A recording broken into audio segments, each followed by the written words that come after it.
ओम शांति। आज प्यारे बाबा ने कहा है, बाबा की याद अग्नि के समान है,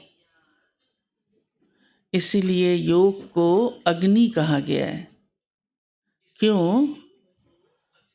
क्योंकि अग्नि से, ये तो मालूम है, अग्नि जलाती है। हाँ, कुछ भी भस्म करना हो तो अग्नि जलाते हैं। तो बाबा हम बच्चों को जो याद की सब्जेक्ट देते हैं, योग की बात कहते हैं, वो इसीलिए कहते हैं कि हमारे विकर्म भस्म हो जाएं। किए हुए जो भी 63 जन्मों के कर्म हैं, जो विकर्म रहे, पाप कर्म रहे, उनका विनाश हो जाए, भस्म हो जाए। लेकिन अग्नि धीमी धीमी होगी तो फिर भस्म कैसे होंगे?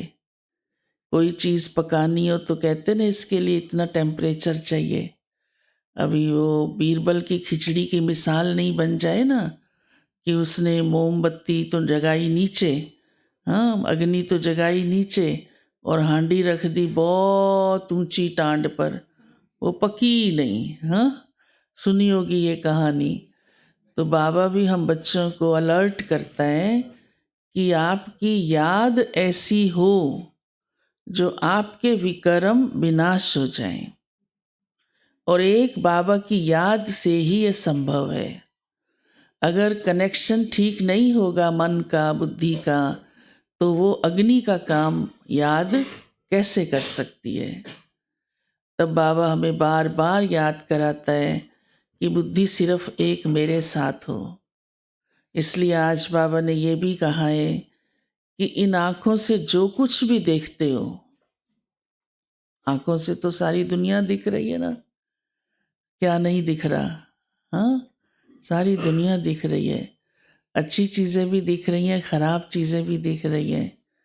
हाँ, जिनमें बार बार ध्यान जाता है, देखने की इच्छा होती है, लेने की इच्छा होती है, उसमें भी आंखें देख कर ही तो धोखा देती है ना।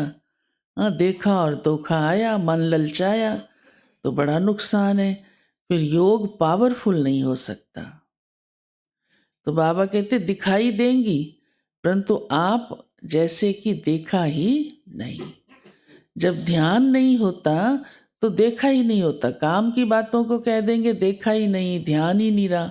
और बेकार की चीज़ों को, बेकार माना जो बाबा कहता है ध्यान नहीं दो, हाँ, आपका बुद्धि भटकाएगी, उसको बुद्धि चली जाती है देखने में, उसको याद भी कर लेते हैं। हाँ, ये चीज़ ये ऐसे है, ये ऐसे है। तो बाबा कितना हम बच्चों को देखो एकदम पवित्र बनाने के लिए, सतो प्रधान बनाने के लिए इतनी सारी युक्तियाँ सुनाते हैं। फिर बाबा कहते हैं इस दुनिया से, हाँ, देखते हुए नहीं देखे ये कैसे होगा? जब वैराग्य होगा। अंदर वैराग्य होता है ना, तो फिर कहीं भी आकर्षण नहीं होता। ब्रह्मा बाबा को वैराग्य ही तो था। इतना कमाई करने वाला, इतना नाम रोशन जिसका, इतना मान और शान जिसका, कोई कमी नहीं थी उसके जीवन में, लेकिन अंदर से वैराग था। इसीलिए बाबा ने देखो अपना सब कुछ सेवा में लगा दिया। अगर वैराग नहीं होता तो फिर तो देने में दिल छोटी हो जाती ना। हाँ, फिर तो समर्पित भी कैसे होता और बिजनेस को समेटता भी कैसे।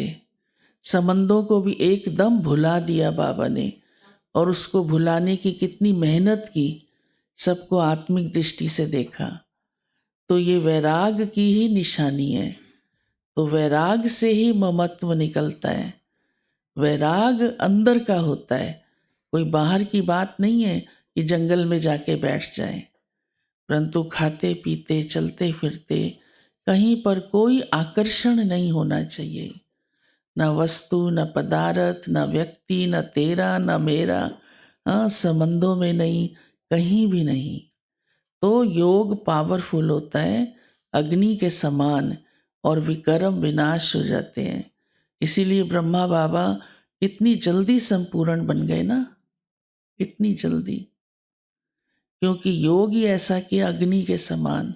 और वो योग ऐसा शक्तिशाली कैसे लगा, जब बाबा ने देह से, संबंधों से बुद्धि को बिल्कुल निकाल दिया, एकदम उस संबंध से देखा ही नहीं कि ये युगल है, ये पुत्र है, ये पुत्र वधू है, नहीं, ये बिंदी आत्मा है। और उसी रीति से व्यवहार में आए, उतना ही व्यवहार किया जो सेवा के लिए आवश्यक था। इसलिए बाबा इतनी जल्दी एकदम कर्मातीत बन गए। तो हमें भी तो अपने 63 जन्मों के जो भी कर्मों का खाता है उसे विनाश करना है या नहीं? साथ ले जाएंगे तो सजा खाएंगे। और अभी भी जीवन ऊंचा नहीं बनेगा, शुद्ध नहीं कहलाएगा। मना जो सतो प्रधानता वो कैसे आएगी? वो तो तभी आएगी जब आत्मा का मैल साफ होगा। तो संस्कारों से पता चल जाता है कितना मैल चढ़ा हुआ है, चलता है ना पता। हाँ? तो बाबा हम बच्चों को इसलिए अलर्ट करता है।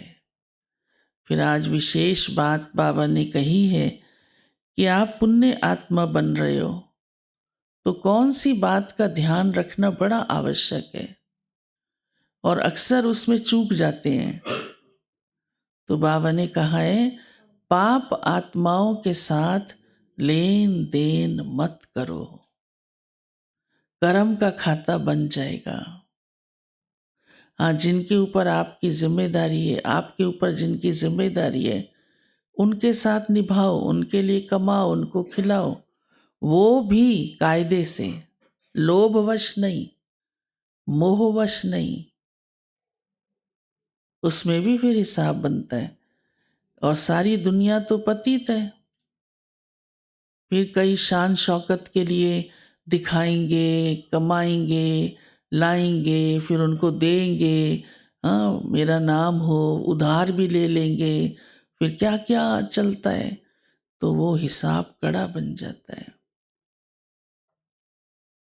बाबा कहते यहाँ तक कि आपने तो भिखारी को भीख दी, हाँ, सोच के तरस खा के, और आपके उस पैसे से वो जाके शराब पी रहा है। आपने तो ठंडी में कंबल बांटे, वो जाके बेच के आता है। यहाँ तक कि रोटियां भी बेच आते हैं। ऐसी ऐसी आजकल की, हाँ, बातें संसार में चल रही हैं। कई अंध महाविद्यालय में दे आएंगे, वहाँ क्या होता है आप सोच भी नहीं सकते। वो उन तक तो पहुँचता ही नहीं जो अंधे हैं।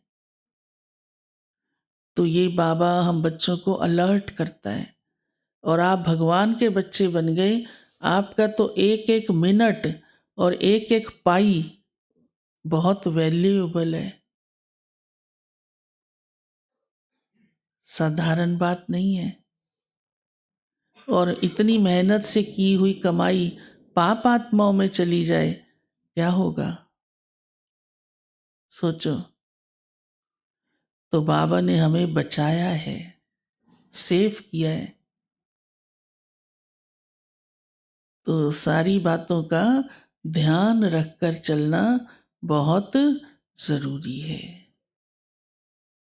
देह के संबंधियों में भी, हाँ, कई तो परिवार इतने पहले ध्यान देते थे कि अगर किसी रिश्तेदार को गिफ्ट भी देनी है तो आके पूछते थे, इसको दूं या नहीं दूं, और अगर दूं तो कितने लेवल तक दूं।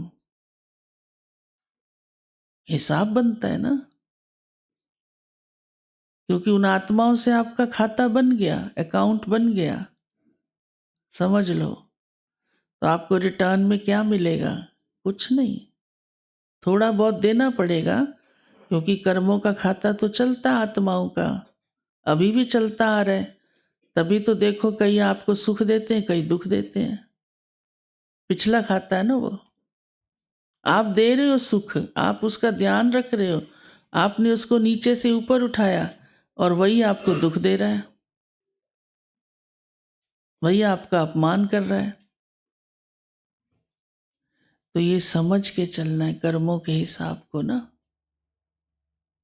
तो बाबा हम बच्चों को कहते हैं, आप पुण्य आत्मा बन रहे हो, पाप आत्माओं से अपना लेन देन कहीं भी किसी प्रकार से भी जोड़ो नहीं, करो नहीं। नहीं फिर किसी जन्म में जुड़ेगा फिर से, क्योंकि दिया है या लिया भी हो, जो भी है। तो आज ये बात बाबा ने विशेष ध्यान पर दी है।